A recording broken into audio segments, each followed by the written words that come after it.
Good morning students, myself Krishnakant Soni, TGT science.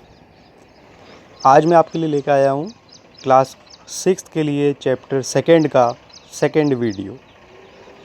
इससे पहले हमने फर्स्ट वीडियो में कंपोनेंट्स ऑफ फूड को स्टार्ट किया था और मैंने आपको मेजर न्यूट्रिएंट्स पढ़ाए थे, जिनमें हमने पढ़े थे कार्बोहाइड्रेट एंड प्रोटीन्स।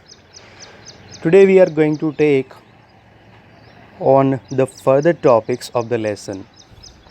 आज हम पढ़ेंगे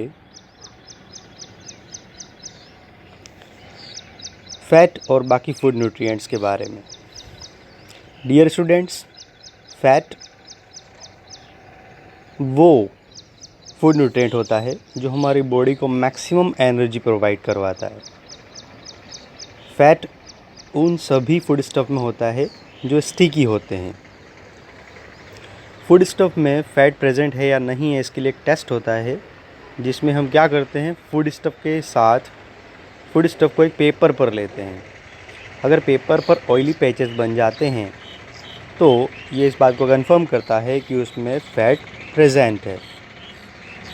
फ़ैट के सोर्सेज आप देखिए, प्लांट सोर्स जैसे ग्राउंड नट, तिल, नट्स, इन सभी में फ़ैट होता है। एनिमल सोर्सेज जैसे कि मिल्क, घी, बटर, इन सब में फ़ैट होता है।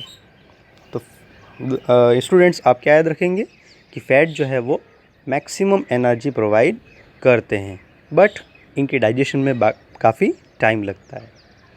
फोर्थ न्यूट्रिएंट है विटामिन्स। विटामिन हमारी बॉडी को डिजीज़ से प्रोटेक्ट करने के लिए ज़रूरी होते हैं, हमें बीमारियों से बचाते हैं। विटामिन्स के टाइप होते हैं vitamins A, B, C, D, E and K. अब यहाँ पर दो कैटेगरीज बनती हैं। पहला है फैट सॉल्युबल विटामिन्स जो होते हैं ए, डी, ई एंड के। दूसरा कैटेगरी होता है वाटर सॉल्युबल विटामिन्स जो होते हैं vitamin B and C. Vitamin B के अलग अलग टाइप्स को एक साथ कंबाइनली विटामिन बी कॉम्प्लेक्स बोलते हैं। विटामिन ए हमारी गुड आई साइट के लिए इम्पॉर्टेंट होता है। अगर हम अच्छा देखना चाहते हैं, अगर अच्छी आई कैपेसिटी रखना चाहते हैं, तो उसके लिए विटामिन ए हमें अपने फूड में लेना ज़रूरी है। नेक्स्ट न्यूट्रिएंट है minerals. They are required to maintain good health. Major minerals are iron, iodine, calcium, phosphorus, sodium, potassium, etc. Here, calcium and phosphorus are required for strong bones and teeth. Calcium और phosphorus ऐसे minerals हैं जो हमारे body में bones और teeth को strong रखने के लिए ज़रूरी हैं। इसके अलावा सभी मिनरल्स का अपना अपना पार्टिकुलर वर्क होता है। नेक्स्ट न्यूट्रिएंट हैं डाइएटरी फाइबर्स, जिन्हें हम रफेज भी कहते हैं। ये हमें फूड के डाइजेशन में हेल्प करते हैं। इनके सोर्सेज होते हैं ग्रेन्स, पोटैटो, फ्रूट और वेजिटेबल के पिल्स। यदि हम फ्रूट और वेजिटेबल को पिल्स के साथ खाते हैं तो ये फाइबर्स के अच्छे सोर्सेज हैं। फाइनल और लास्ट न्यूट्रिएंट है water. It helps our body to absorb nutrients from food. It is also helpful in excretion of some wastage in the form of urine and sweat. Water हमारी body में अलग अलग तरह के nutrients को absorb करने में हेल्प करता है। एब्जॉर्ब होने के बाद ये न्यूट्रिएंट्स ब्लड के साथ मिक्सअप होके सभी सेल्स को सप्लाई होते हैं। ये हमारी बॉडी से कुछ खास नाइट्रोजनस वेस्टेज को भी बॉडी से रिमूव करने में हेल्प करते हैं, यूरिन और स्वेट के फॉर्म में। तो स्टूडेंट्स, हमने इस लेसन में अभी तक 7 डिफरेंट टाइप्स के न्यूट्रिएंट्स को स्टडी किया। एक बार आप रिवाइज कीजिए मेरे साथ में। Carbohydrate, protein, vitamin, fat, minerals, water and dietary fibres. Next topic है बैलेंस डाइट।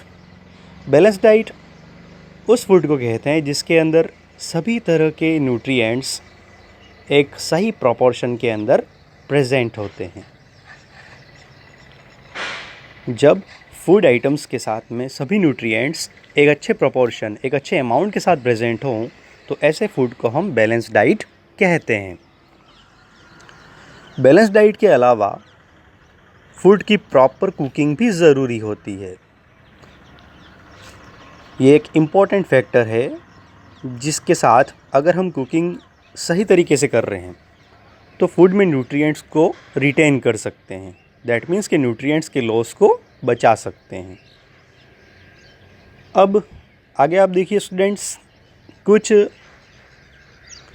फूड न्यूट्रिएंट्स की शॉर्टेज की वजह से अलग अलग तरह की बीमारियां होती हैं जिन्हें हम डेफिशिएंसी डिजीजेस कहते हैं। Shortage of a particular nutrient in food for a long time causes diseases called deficiency diseases.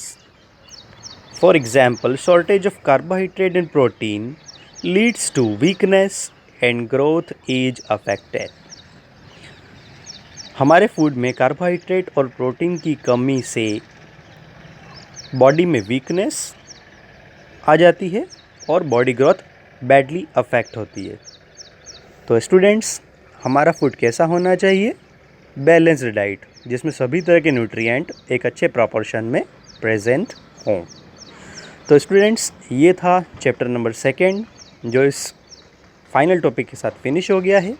आपके पास ऑलरेडी इस चैप्टर की PDF है, नोट्स हैं, प्रैक्टिस क्वेश्चंस हैं। उन्हें आप रिवाइज़ करें और अपने होमवर्क को कंप्लीट करें। Thank you everybody.